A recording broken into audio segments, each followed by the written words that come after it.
I'm at Boeing Field, also known as the King County Airport, where there's a lot of first responders lined up because they're going to have a big disaster drill today. Also includes Madigan Army Medical Center and several other agencies, and the plan is to simulate a bunch of wounded people coming into the airport and then being taken to the hospital. Might see a couple of big cargo planes as well.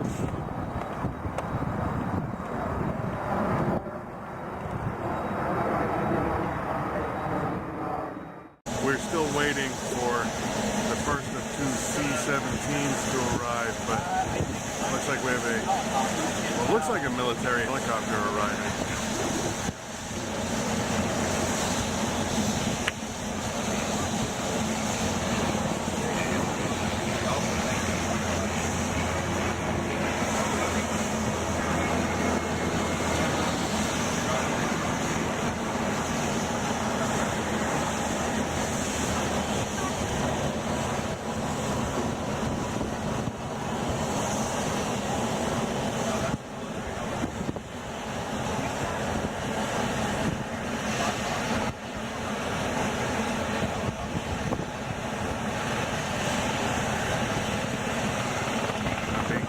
That is a Black Hawk helicopter.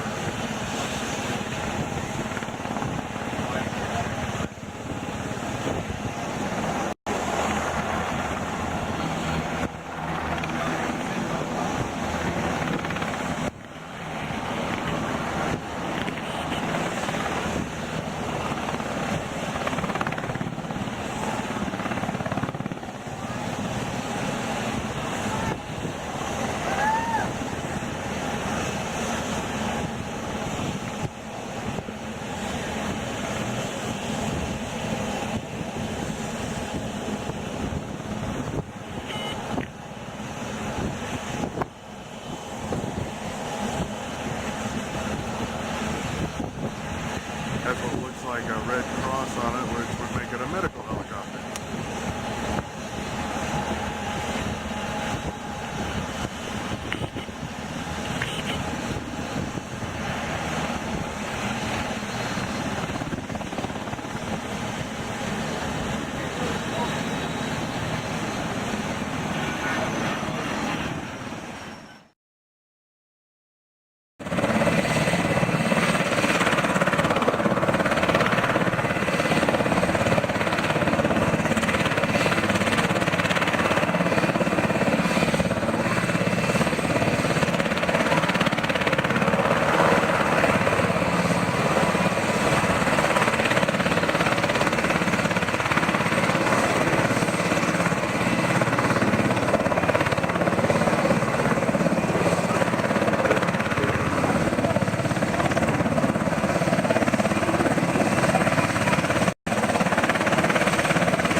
So it's a little far out yet, but we think we're seeing what is the first of two C-17 cargo planes.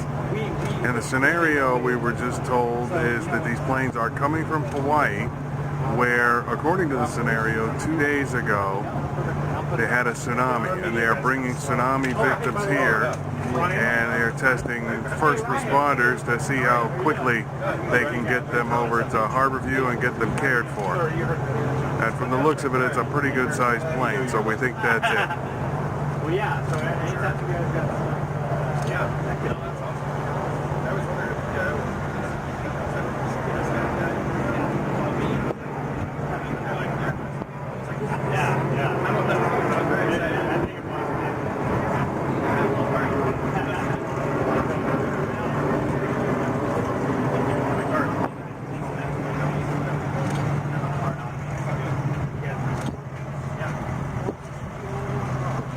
one that says Ethereum because that's located.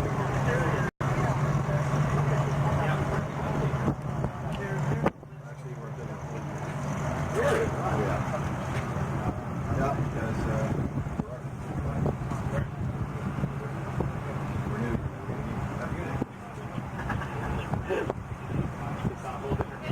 That's a pretty good picture. I grew up underneath the McCord flight line. Oh yeah? Yeah, with those C-141s. Oh yeah. So you were with the city of Erie. Oh, yeah, I was at Erie right as I came here. Yeah. Oh really? Nice. For operations. Yeah. I was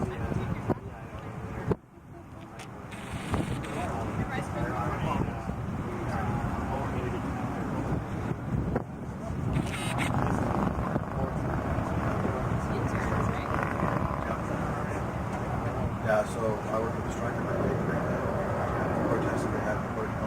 Oh yeah. They're about 6 years now.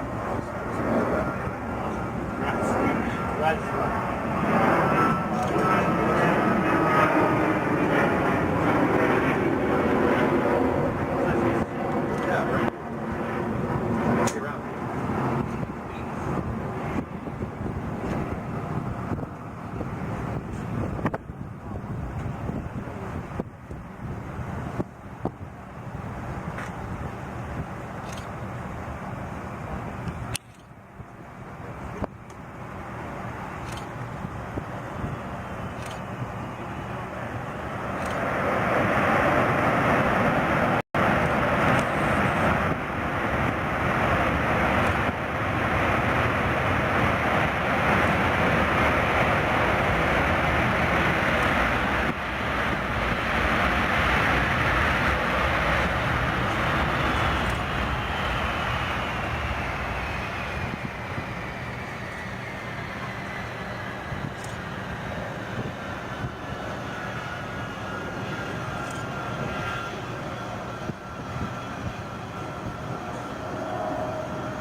Inside the building here is triage.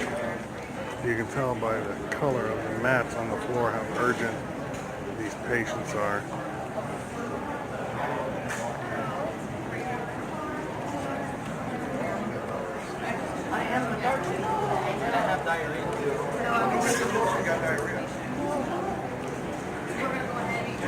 By putting them on these easily recognizable triage levels, it helps them sort through the patients. You know, who takes the biggest priority. And in this case, they also have some comfort dogs here.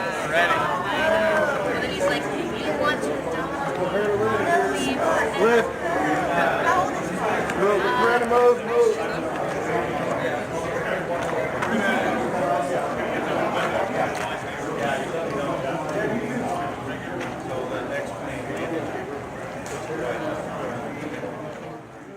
Who's interviewing you? We'll probably just jump in. Oh, okay. Jump in between here. Colonel, can we get the spelling of your first and last name and give us your title? Yes, I'm Colonel Jason Wing, Jasonwing. Alrighty. Tell us about today and just kind of what's, take us through the process. We're simulating a tsunami from Hawaii, I understand. Correct. We're simulating a tsunami from Hawaii, and these are our patients from Hawaii that we have transported from that disaster area into a safe zone, which is here in the Puget Sound. We've set up what we call a patient reception area, a PRA, where we have partnered with our federal, state, and county agencies that you see behind me, and we are transporting them to local hospitals. This exercise has been planned, since I understand, in October. You guys have been planning this since then. Correct. We've been planning this for well over a year, and this is what we do. We plan and we train for anything that might happen in the future. Hopefully it doesn't, obviously, but we are always training and working again with our community partners to make sure that the interoperability is in line, and we're communicating and partnering with them. Colonel, why so far away? I mean, obviously Hawaii's a little bit isolated, so you say you need to get them to a safe zone, but Seattle's a little far out. Well, we are a federal coordinating cell, and we are the closest federal coordinating cell to that particular disaster area. There are other FCCs, as we call them, in the continental United States, but we have the capability and we have the bed capacity here in the Puget Sound area to meet the particular requirements for these particular patients. What else do people need? Oh, go ahead. Do you have any idea what those requirements are that would be in Seattle? Various criticalities when it comes to patient acuities, whether they're critical, ambulatory, or anything in between. We also have a great children's network here. We have a great trauma center here. We have our veterinarian services here for any pets that might be coming along, comfort animals, things of that nature. And so the Puget Sound region is very, very, we have a lot of great assets here medically. How many patients can you carry on one of those C-17s? We can carry in upwards of 30 patients on that C-17. Again, all that depends on criticality, whether they're on a litter or a stretcher or ambulatory, meaning walking. That all kind of depends on the configuration of the aircraft itself. And if there's any medical equipment that has to come along with them, it all depends on how much space that takes up, is that right? That's correct. All the medical equipment that is transported with the patient goes all the way through the system with the patient, and we have a tracking system for all the medical equipment for it to return to its owner, if you will. But yes, sometimes that requires more space and people, depending on if they need more care en route to this location. And then in this case, you're set up when there's a long flight like this to care for these people for several hours. That's correct. Our aeromedical evacuation system with our Air Force is absolutely amazing. What they do in the air is beyond me. They just do an amazing job of keeping our patients stable and bringing them back here to more definitive care. And just to be clear too, this exercise had to be approved by the United States Department of Defense. Correct. This is an approved exercise through the NDMS system, as well as the Army Medical Department, as well as the United States Army. We are a FCC, which is an Army FCC, but we again partner with other VA facilities and obviously with our Air Force services. What do you think the most important lessons are you learn from an exercise like this? Well, as simple as it sounds, communication. Communicating among all the partners, communicating within all the agencies is very, very critical. We use a common operating platform. We have a common language, so the various agencies know what we're talking about. So communication is probably the biggest lesson that we're always learning and always trying to get better at. Now, you say you have a common language. Is it plain English rather than code? It is plain English. This is part of a system that is civilianized, essentially. We don't use as many acronyms as we do in the military for that reason alone. We use a common English language so that we can all understand what we're talking about when a disaster happens like this. Well, you've seen how it's gone so far. How would you gauge it? How would you grade it? I would grade us as an A-. We're doing well. The communication thus far is great between the Hawaii and us, and we knew what kind of patients were on the flight, so we could get the appropriate assets set up for us. So I think so far so good, and we have a lot of very, very talented EMS, the firefighters here, and all the agencies involved at the state and the county level have been just magnificent, and they're extremely well trained, and I'm proud to serve next to them any day of the year. Well, now I have to ask, you said A-. Where were those points off? Not too many, but obviously there was a couple. Well, I'll leave that for our after-action review because I know that there's something, but just not sure what it is. I don't strive for perfection, but I know that's always really tough to meet. Once again, so if this were a real scenario, would this be a trauma area center, Puget Sound area, that would be where they would come, as well as places closer on the west coast to Hawaii, such as say San Francisco, LA, San Diego? Yes, that is correct. We have a number of trauma centers here in the Seattle and Puget Sound area, both in Seattle and down in Pierce County, and so that is correct. We do have the medical capabilities to adhere to those criticalities. Can you just take us through like one patient, like when they get off the plane, they get picked up, they get put on a stretcher on an ambulance, and people steps? Sure.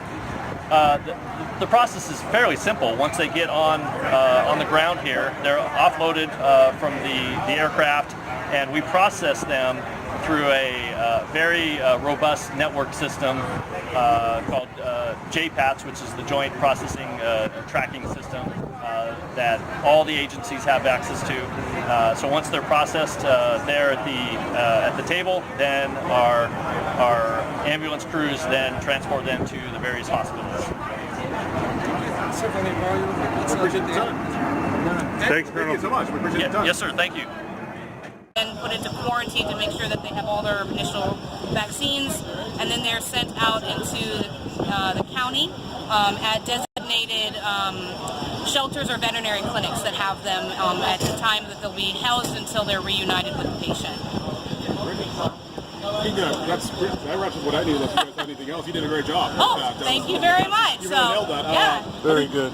Go ahead. No, I was going to say, Captain, you mentioned there are some comfort animals. These are animals that come along with the patients, not necessarily ones that you have to bring to help them, correct? Correct. So a service animal is an animal that provides some kind of medical need that a human can't, so a blind seeing eye dog. These are animals that have every right as the human does. They can be allowed in hospitals, restaurants.